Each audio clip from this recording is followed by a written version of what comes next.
We want to welcome you to the Sacred Kaleidoscope, where it is our mission for all voices to be heard, wounds healed, and truth honored. You may or may not know me. My name is AmiLynne Carroll. My spirit name is Babs, and that is short for Badass Butterfly. The bestowing of this name is a transformational story that I'm sure to tell you somewhere along the way, and if I forget, feel free to ask. I want to welcome everyone to this maiden voyage of the Sacred Kaleidoscope. My heart this morning is definitely all aflutter as we come together to welcome each soul, whether you join with boldness and courage or timid curiosity. Welcome home, friend. For those who may not know my story, here's just a quick introduction. It has always been my desire to help people see others succeed and to find healing and happiness in their life. My childhood and early adulthood was spent, much like many of yours, I suspect, in making sure that everyone around me was happy. So much so, I forgot to find out what made me happy. And after a number of years, this approach to life began to take its toll. And then one day, my life changed. It was early 2007, and I found myself not only unhappy, but broken and fighting for my life quite literally. Diagnosed with stage 4 cancer, the prognosis was bleak at best. It took some time, my friends, engulfed in a desperate darkness, and then clarity from a place that I had long since forgotten, as grace began to guide me on the long journey back to life. It was a hard journey, physically, emotionally, and spiritually. And yet, 14 years later, my deepest gratitude is for those dark times, learning not who, but what I am, that my story may have formed my experience, but it's not my identity, and that I was made whole, complete, and yes, worthy. This new discovery has reoriented my compass towards freedom, peace, and prosperity. Many of you know that the most recent 4 years have brought a new, exciting, deeply challenging, and serendipitously spiritual space to continue that divine curriculum of learning to unlearn. And while I still have many miles to travel on this journey to an awakened soul, it is hard for me to remember what it was like to not know who I am or what I'm being called to. And that, friends, is confirmation that no matter our journey, our true essence may at times be forgotten, but is never lost. And so this journey has afforded me the experience to be able to now hold the hand of another while nudging you lovingly forward into the greatness that is your happiness, to assist in navigating a course of action that will allow you to reconnect with who you've always been, but have simply forgotten along the way. You see, I am committed to the healing, the liberation, and the awakening of all that lives. And I simply cannot think of my place in life as anything less than just that. As Judy and I were planning to get with you today, at this point, I was going to turn the camera over to Judy and she was going to introduce herself. And, it's interesting because with these technical challenges, it brings up the idea, okay, do I share her bio with you? Wait a second, we just talked about each person having their own voice. So I'm going to wait until next week and I'm going to let Judy introduce herself to you as Judy would like to introduce herself to you so that her voice is heard and that I don't try to presume or assume what her voice is this morning. So just know that my soul sister, Judy Ryan, an amazing travel partner in the work that we're doing, will be with us next week. And maybe we'll have the technical challenges figured out and maybe a few more will jump in. But in the meantime, just know and welcome our loving friend, Judy. She'll be with us. So what are these kaleidoscope gatherings and what are we doing? The sacred kaleidoscope came into being as an offering of a safe space for spiritual seekers, a space where all voices are heard, wounds healed, and trust honored. Our deepest desire is to support humankind through a shared belief in the golden rule, setting aside biases and honoring all paths in divine love. My personal calling steps in here a bit to be heard and cannot help but overflow into this shared space. Again, I'm committed to the healing, liberation, and awakening of all that lives. Together, may we embrace this beautiful journey that lay ahead of us together. We'll work to create conversations of consequence, and in that way we will support each of us as we approach the questions and answers of spirituality and to better understand how we see ourselves, how we see another, and how the divine sees us. So together we're going to create and provide a sacred space for spiritual seekers to be wholly supported, heard, and honored as they share their journeys, their trials and triumphs. And through the power of these shared stories, it is our intention to help each of us remember who we have always been, but have merely forgotten somewhere along the way. We want to invite you to join our conversations here, Facebook Live, weekly. You can also receive daily inspiration and soul challenges by texting AmiLynne, that's me, at 720-706-5566. And I bet Judy will drop that number in the chat box for us. The number again is 720-706-5566. Thanks, Judy. So here's just kind of some laundry, housekeeping stuff. Who is this kaleidoscope community for? And who might it not be a good fit for? The kaleidoscope is a place for seekers of all kinds. The sacred kaleidoscope is for questioners, discoverers, explorers, spiritual seekers. This kaleidoscope community might not be for you if you feel like you have all the answers and simply wish to share them with others. What a wonderful space for you to find yourself in. And yet this is probably not the right space for you. We are committed to keeping the sacred kaleidoscope as a space free from proselytizing, coercing, judging, imposturing, imposing thoughts, ideas, beliefs, or behaviors on another. We're going to come together each week here in Facebook Live. Again, as we get the technical issues worked out, thank you for being patient with us in that process. We'll come each week on Fridays, 10 o'clock Mountain Time. If that changes, we'll be sure to let you know. But one of the things we're going to strive to do is to create a place where we're speaking of personal experiences. We're going to invite you to join these lives.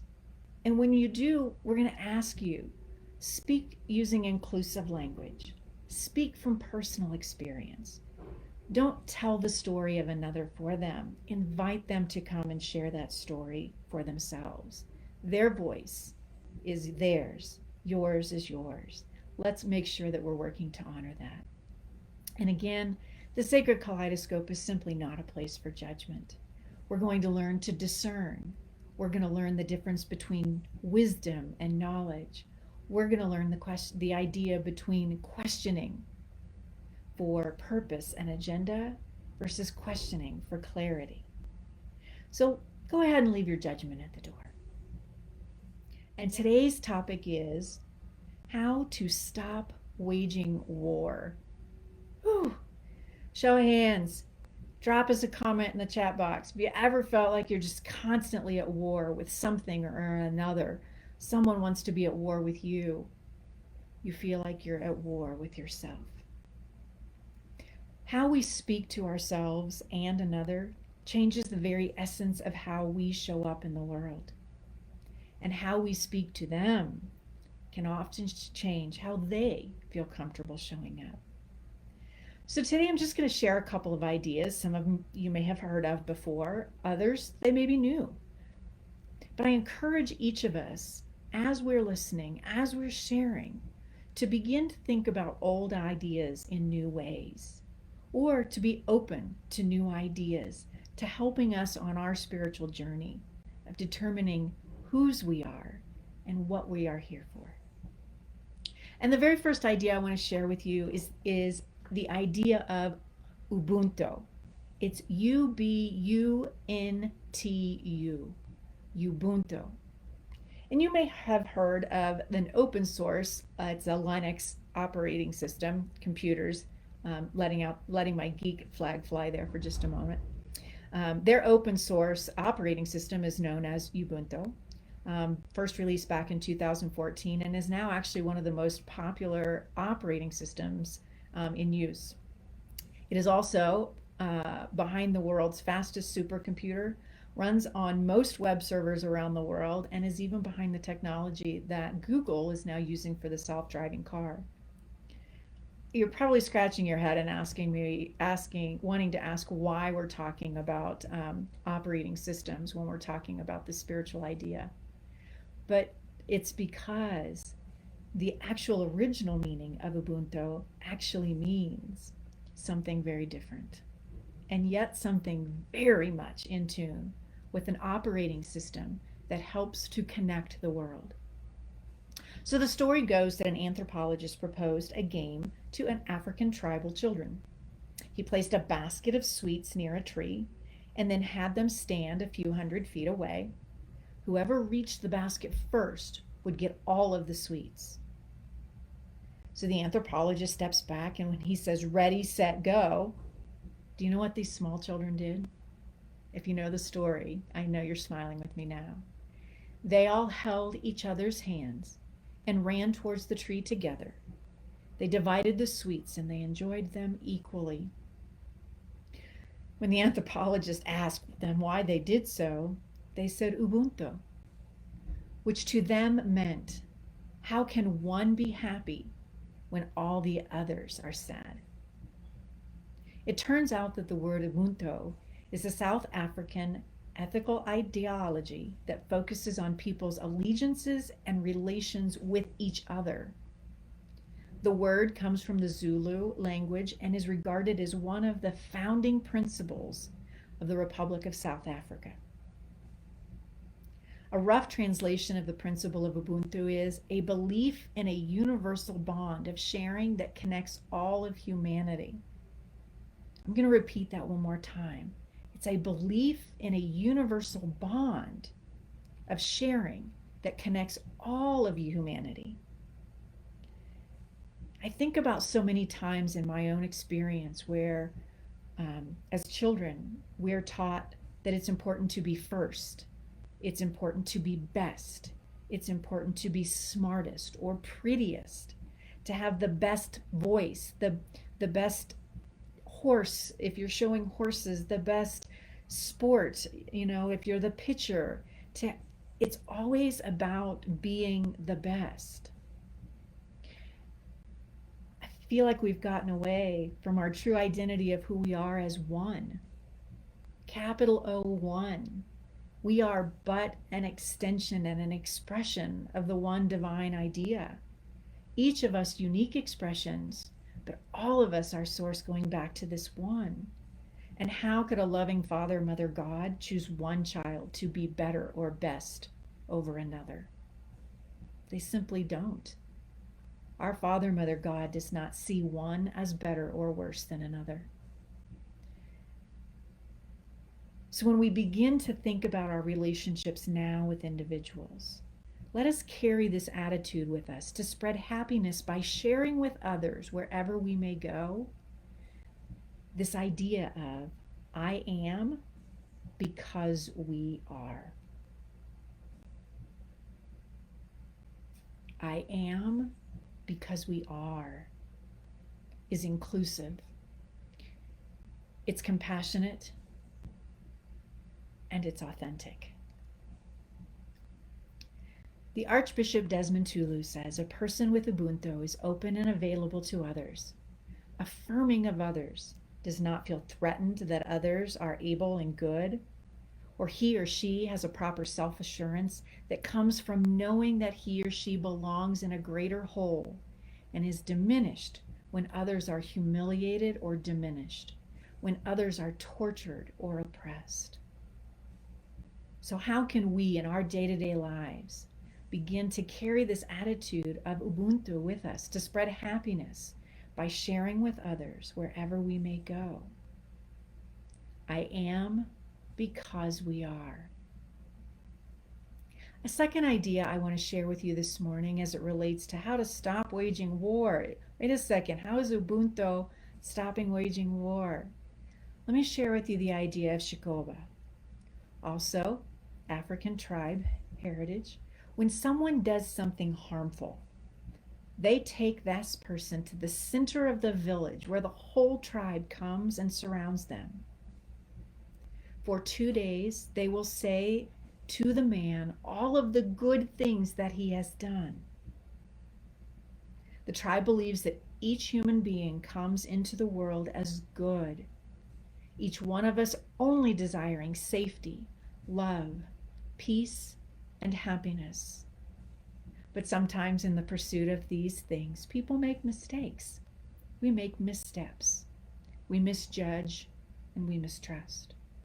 The community sees those mistakes and those missteps not as a label of bad, but as a cry for help. They unite then to lift this person, to reconnect him with his true nature of goodness, and to remind him who he really is, who he always has been. To offer these reminders until he fully remembers the truth of which he has been temporarily disconnected. And that truth is, I am good. I am of good. So when we begin to think about how we can take this idea of 𝐂𝐿 back into our day-to-day lives, it begins in this process of changing the way we speak about ourselves and the way we speak of others. And when I say speak, sometimes it's just the thought, right? We see somebody passes our view, and maybe they're down on their luck. Maybe it's been a tough road for them. And so do we allow a judgment to come up about that, or do we just simply send them love? Do we honor the challenge and the struggle and the journey that they're on by simply loving them where they're at without any expectation that they would be anything different? Because in loving them where they're at, we remind them of their true essence and their very true being of goodness, the good that would. Leads me to this idea, and I know that there's been pretty popular in conversations lately, at least in my circles, and it's the idea of �គintsugi. And in Japanese, the art of �គintsugi is the art of putting broken pottery pieces back together with gold. Oftentimes it's used as a metaphor for embracing your flaws and imperfections. The philosophy behind �គintsugi is to value each object's beauty as well as its imperfections and focusing on them equally as something to celebrate and not disguise. We have a physical challenge, and maybe we disallow ourselves to show up for ourselves and others for fear of what they would say. And then there's we move through that physical challenge and we get to a point where we've seen healing, or maybe we're on the road to healing, and yet we still cover that up as if there was something wrong or bad. When we pray to God, however that being is for you, God, Allah, source, universe, creator, and we ask God to fix us, to heal us, that very idea begins with the idea that we are somehow broken. And remember, we are made whole, complete, and pure. And so I'm learning to see �គintsugi as the salve, as the gold that binds together the human story that would create a belief, an appearance, a feeling that somehow there is brokenness within my life and my experience.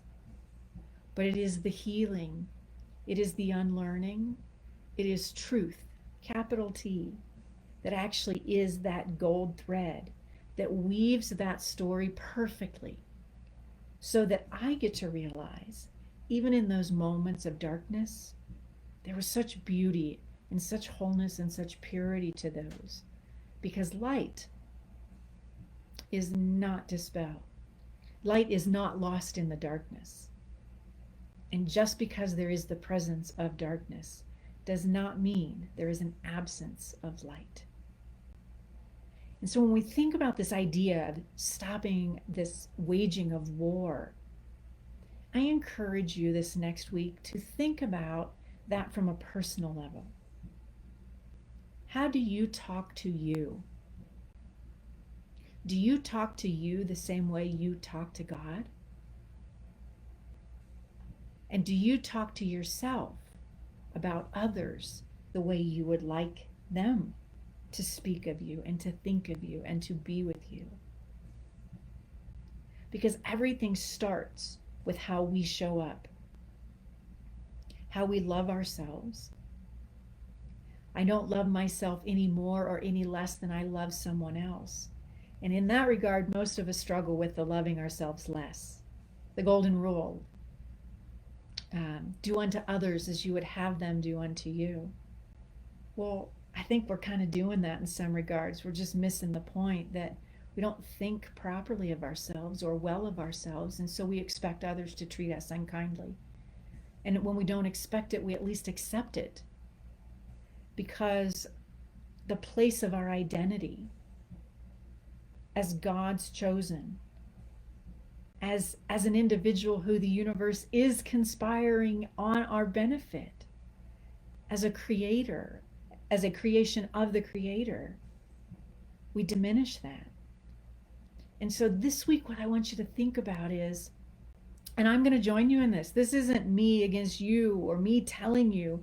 This is us coming together to share the journey of unlearning and relearning and remembering who we've always been.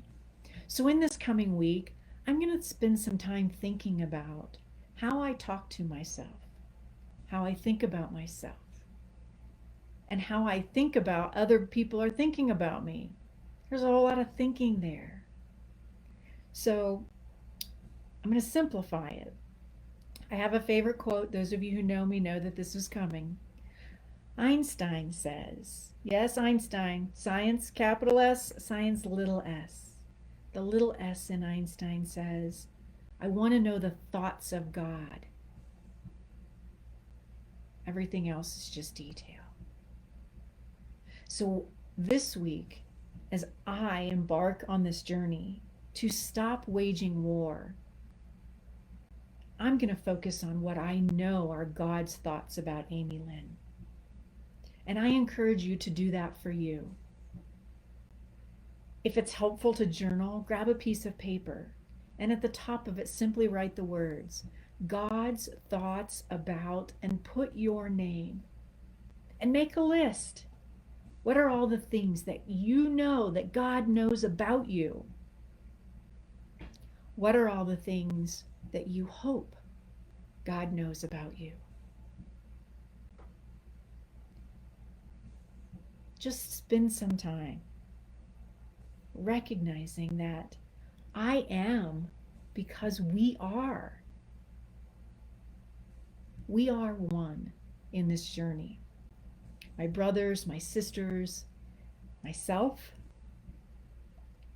When we begin to think of ourselves as a collective, which is what a kaleidoscope is. A kaleidoscope is a gathering. It's a collective of butterflies.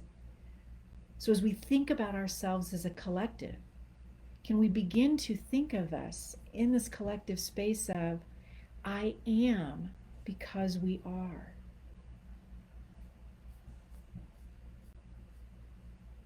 I'm going to close today with what I'm going to call a call to action. We've got this idea of going home and thinking about, what is it that God thinks of us? Nope. Let me correct that. What is it that God knows of AmiLynne?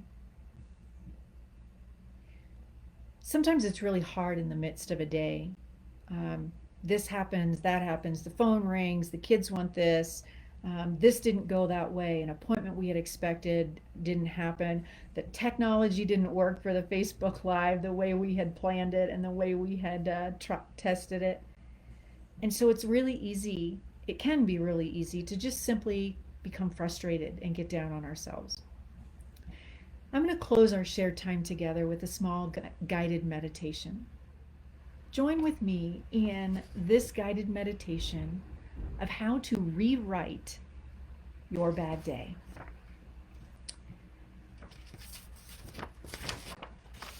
We all have those days where nothing seems to be going our way. You may be feeling under the weather, emotionally exhausted, or overwhelmed with responsibilities. It's pretty easy to label that as a bad day, and it may feel right to label it as a bad day. But it is often an inaccurate label.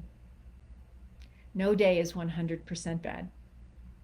There's almost always something good, no matter how small, there's always something good.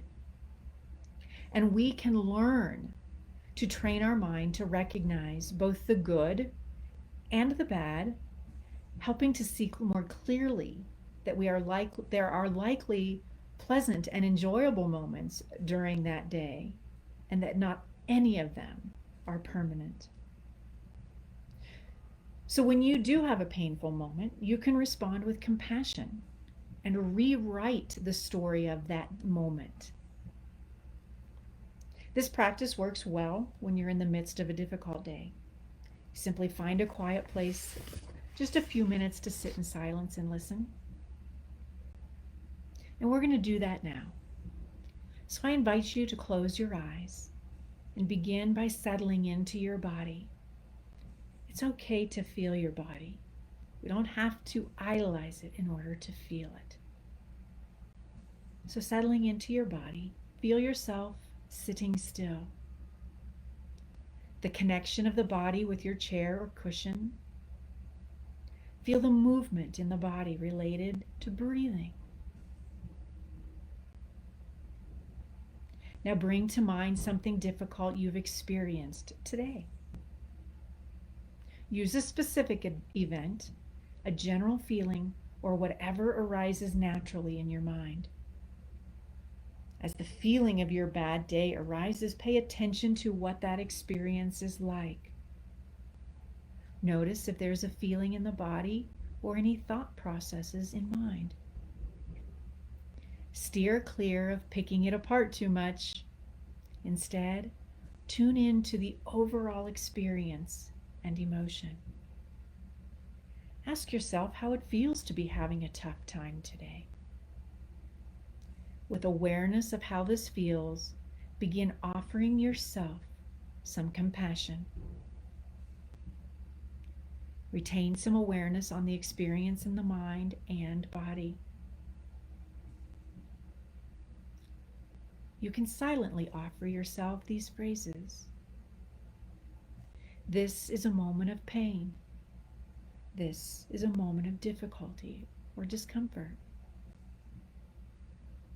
May I tend to this discomfort with caring awareness. May I tend to this discomfort with caring awareness.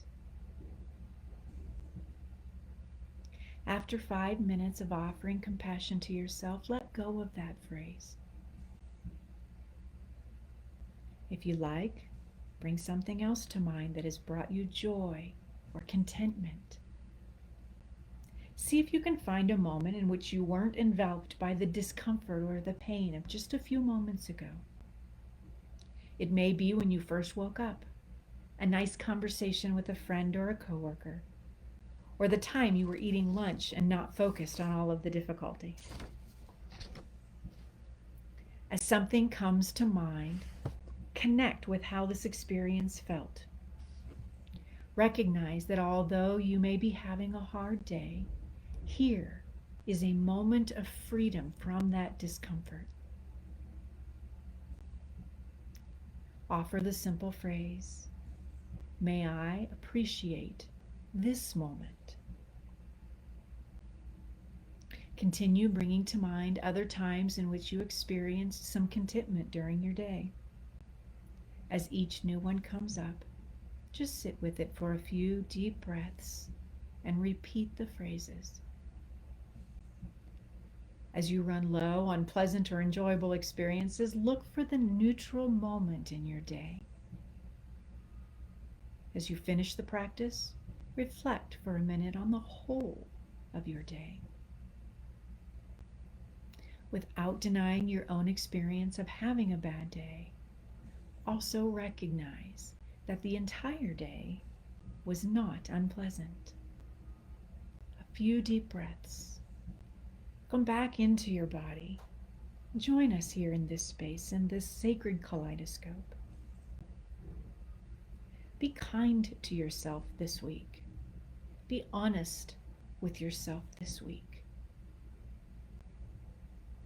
Take one step towards more deeply realizing your true identity as an expression of the divine. And as you're thinking of those things and fully owning and realizing them, you begin to wage war on yourself and others, just a little bit less each day.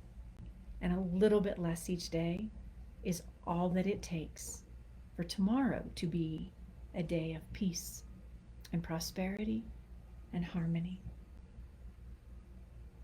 I hope you'll join us each Friday on these Facebook Lives as we get more comfortable behind the camera and as you become more comfortable in joining us in this space. In the future, we will offer what we're calling the Hope Seat. Bring a question that you're sitting with and go live with us. And let's talk about that. Let's share the challenges that we're sitting in so that we may all learn and grow together. And this next week, as you're being kind to yourself, as you're being honest with yourself, as you're remaining committed to stopping the waging of war, I want you to remember how important you are in the journey of everyone else in this collective kaleidoscope. And so I thank you for showing up, because by showing up for you, you show up for all of us. It would not be a closing without my prayer of gratitude. I thank you for sharing this journey with me. I love you deeply, for in truth, we are old friends. We are one.